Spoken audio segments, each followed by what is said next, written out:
নমস্কার, কেমন আছেন আপনারা সবাই? আশা করি সবাই ভালো আছেন, আমরাও ভালো আছি। তো সকালবেলা উঠেই এই যে বসে পড়েছি একটা দস্যিকে নিয়ে। দস্যি না দুষ্টু কী জানি, বাবা জানি না, এখনও বুঝতে পারি না। তো যাই হোক, এইটাকে নিয়ে বসেছি। এটা যত বড় হচ্ছে তত বদমাইশ হচ্ছে। ছোটোবেলায় কী সুন্দর সবার হাতে হাতেই ঘুরে বেড়াতো, এখন যত বড় হচ্ছে মোটেই তো হাতে তো যাবেই না।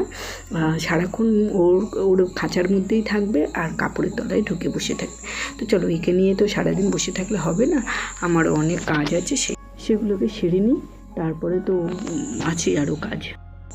সকালে ঘুম থেকে উঠে ফুল তুলতে গেলাম। ফুল তুলতে গিয়ে দেখলাম আমার পাঁচিলের চারধার দিয়ে যেমন জঙ্গল হয়েছে, তো জঙ্গলের মধ্যে দিয়ে বেশ কেশত্ব পাতা অনেক হয়েছে। তা ভাবলাম যে কেশত্ব পাতাগুলো কদিন পরে তুলে ফেলে দেবো, তার চেয়ে থাক বরং ঘরোয়া কিছু ট্রিটমেন্ট করে নিই। ঘরোয়া ট্রিটমেন্ট বলতে এমনিই তো এখন একটা ওয়েদার বাজে, যে প্রচুর পরিমাণে চুল উঠে যাচ্ছে। তো ভাবলাম চলো কেশত্ব পাতাগুলোকে দিয়ে একটু করে, ঘরেই তো সবই আছে, তো তাই দিয়ে একটু চুলে ট্রিটমেন্ট করি। তো এই যে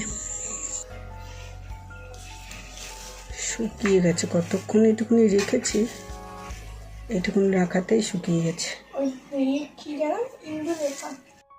ইন্দুলেখা, একে ইন্দুলেখা বলে নাকি? এটা কি বলে? কি একটা বলে এটা, ফুলগুলো দেখে কেশ কেশি পাতা, আমরা বলি কেশত্ব পাতা। আমরা বলি কেশত্ব পাতা। ভুলে যাওয়ার রোগটা আমার উপর চেপে বসেছে যে সেই মুহূর্তে আমি পাতাটার নাম মনে করতে পারছি না। তো কিছু জবা ফুল নিয়েছি, কিছু জবা পাতা আর অ্যালোভেরা তো ছিল। এই অ্যালোভেরা নিয়ে বাবা আমার একটা ভালো অভিজ্ঞতা আছে আমার মাসির সাথে। সে কি চেনা জিনিসকে চিনি না, তার নাম পাল্টে দিয়েছে বলে। আর এই যে মেথিটাও সকালবেলা ভেজে দিয়েছে, পুরোটা ভেজে নিই। তো ও নিয়ে যতটা ভেজে তাই দিয়ে করবো, যা হবে দেখা যাবে। তো গাছের থেকে এই যে অ্যালোভেরাগুলো গাছটা একটু বড়োই হয়েছিল, তো পাতাগুলো ওই জন্য একটু ছোটো ছোটো করে কেটে নিয়ে মিক্স করবো। তো যাই হোক, অ্যালোভেরা নিয়ে যেটা হয়েছে কি, আমার এক সময় না খুব মাথার যন্ত্রণা করতো। তো মাসি বলতো তো মাথার তেলও বড্ড গরম, তুই ঘৃতকুমারী রস লাগা। এবার ঘৃতকুমারী পাতা কীরকম, এবার মাসি বলতে আরে লম্বা লম্বা চ্যাপটা চ্যাপটা হয় রে, পাতায় কাঁটা থাকে। এবার লম্বা লম্বা চ্যাপটা চ্যাপটা পাতা, সেটাতে এবার তো চিনি না। যাই হোক, এখন কি করব, কি ঘৃতকুমারী, নামটা ঘৃতকুমারী শুনেছি, কিন্তু অ্যাকচুয়ালি ঘৃতকুমারী কী পাতা ছাড়া আমি জানতাম না। তো এখন হঠাৎ করে তখন মাসি কথা বলতে বলতেই বাইরে বেরিয়ে দেখছে, তখন আমার এই অ্যালোভেরা গাছগুলো আমার ঘর থেকে বেরিয়ে ডান দিকটাই, তখন ওই দিক দিয়ে গাছ লাগানো থাকতো। তো বেরিয়ে বলছে আরে এই তো ঘৃতকুমারী। এবার আমি তো ঘর থেকে রীতিমতো বেরিয়েছি যে কী ঘৃতকুমারী, ও বাবা, গিয়ে দেখি ও অ্যালোভেরা। সত্যি কথা, আমি আর এখানে কিন্তু একটা জিনিস খুব বাজে হয়েছে, যেটা হলো যে আমি কিন্তু এটাকে এই শিলনোড়ায় এত সুন্দর করে পেস্ট করতে পারি না। অনেকক্ষণ ধরে আমি মানে বেটে রেখেছি, পারছি না দেখে শেষে মেয়েকে বললাম যা বাবা আমাকে একটু মিক্সিতে পেস্ট করে দে, আমার দ্বারা পেস্ট করা হবে না। তো বলতে মেয়ে মিক্সিতে পেস্ট করে দিয়েছে, তাও একটু ওই এগুলো গোটা গোটা ছিল। যাই হোক, তো হ্যাঁ, ওই ঘৃতকুমারী। তারপরে তো আমি তো কী হাসবো যে মাসি কত রকমভাবে আমাকে বোঝালো ঘৃতকুমারী কী, সেটাকে আমি চিনি না। যাই হোক, তারপর থেকে বহুদিন আমি কিন্তু ওই ঘৃতকুমারী মানে অ্যালোভেরার রস মাথায় দিয়েছি, কিন্তু হ্যাঁ, সে দিয়ে সে আর এক চব্বর হয়ে গেছে। সে অ্যালোভেরা মাথায় দিতে মানে আমি মাথায় তেলতেই অ্যালোভেরাটা দিতাম, ওই দিতে আমার এখন আবার সমস্যা হচ্ছে, ঠান্ডার ধাত লেগে গেছে। এখন সবেতেই এখন মানে একটু ঠান্ডা হলেই আমার দাঁতের প্রবলেম, কানের প্রবলেম, গলায় প্রবলেম, মানে এখন আমি আবার ঠান্ডাকে ভয় পাই। অ্যালোভেরাতে এখন বর্তমানে আমি বহু দিন পরেই প্রথম কিছুতে ব্যবহার করলাম, জানি না, আবার তো দিচ্ছি মাথাতে, জানি না কী হবে। যা ঘন্টাখানেক তো হলেও তো মাথাতে থাকবে, এখন জানি না। যাই হোক, এখন ঘরোয়া দিয়ে করি, জানি রেজাল্ট অ্যাকচুয়ালি এখনই আমি কিছুই পাবো না, হয়তো চুল পড়াটা একটু বন্ধ হবে। আর প্রত্যেকটা জিনিস তো খুবই কাজের জিনিস দেখলেই। এবং কেশত্ব পাতার চুল কালো হয়, যেটা ছোটোবেলায় আমার মা আমাদের করে দিত, আর আমি এটা করছিলাম। মাসি এখানে বসে না আমার টুকুর করে দিচ্ছিলো। তা মাসিকে বললাম কি তুমি লাগাবে, বলছে হ্যাঁ দে লাগিয়ে দে। তা আমি ওই জন্য মাসিকে লাগিয়ে দিলাম। আর মাসি বর্তমানে এখন আমার কাছেই আপাতত এখন থাকবে, জানি না ওনার কতদিন ভালো লাগবে।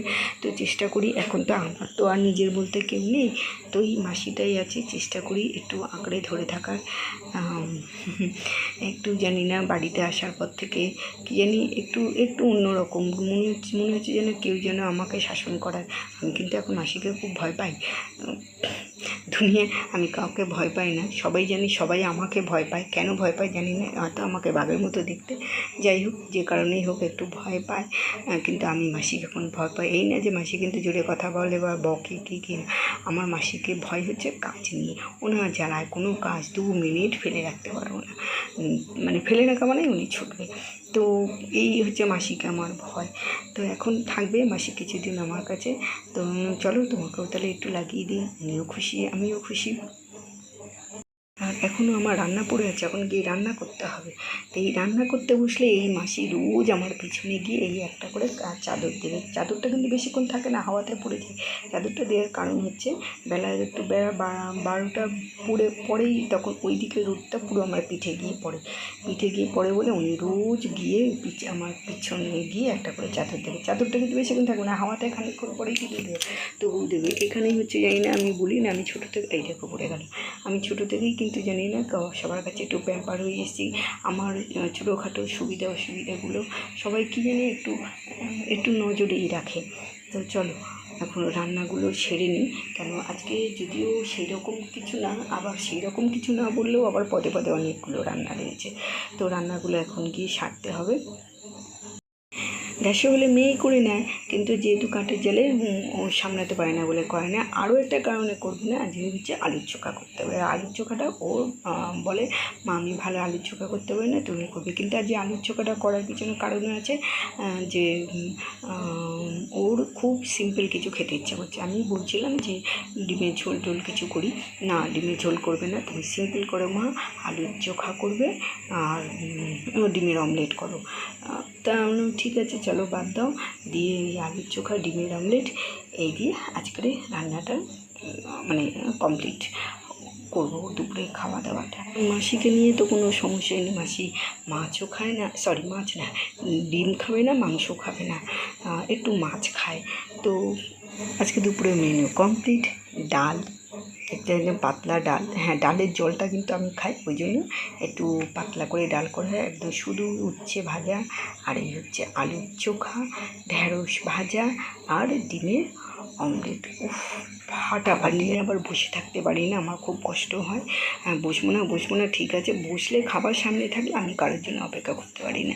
আর এই তরকারিটা পাশের বাড়ি থেকে ও দিয়েছে, তো এই তরকারিটা নিয়ে আরেকদিন বলবো কোনো।